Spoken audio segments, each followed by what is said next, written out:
Alright, I'm going to show you how to do the front brake rotors on a 2000 era Cadillac Escalade, and this will probably work on Tahoes and Yukons as well.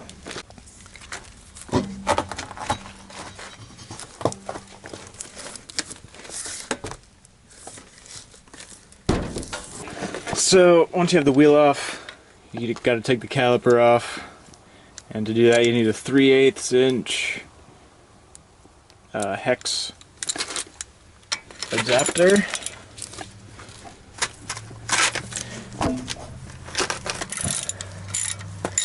You take this top bolt out and this bottom bolt out.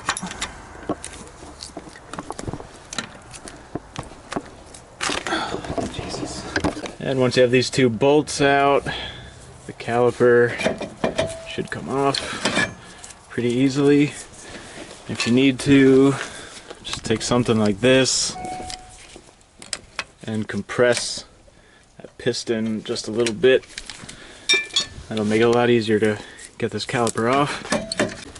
And once you have the caliper off, just bungee cord it up to a part on the frame or something, just to hold it up so that it's not hanging on this brake line. And then the rotor basically comes off. Then you can put some high temperature anti-seize stuff on this surface. A lot of people say to use grease, but I'm gonna try this stuff. And then you can just slip your new rotor on.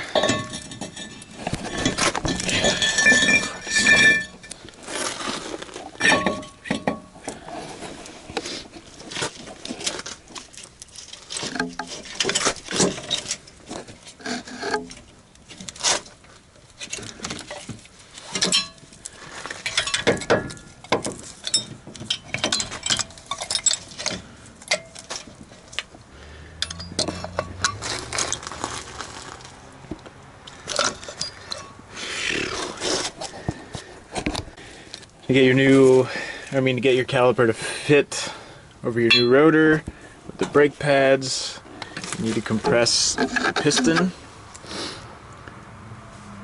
You can use a giant C-clamp, that's actually a better way to do it, but I just have these out right now and they work. Once that piston is compressed, just put the caliper back on.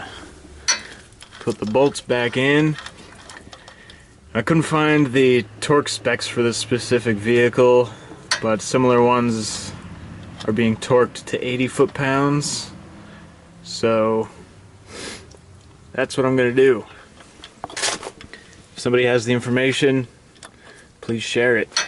Another thing you can do is put some high temp brake caliper grease on any sliding areas.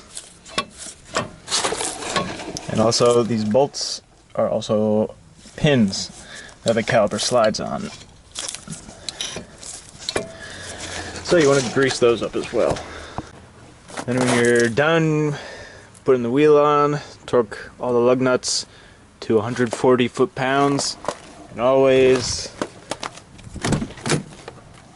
pump the brake pedal before you move anywhere to put pressure back in those pistons.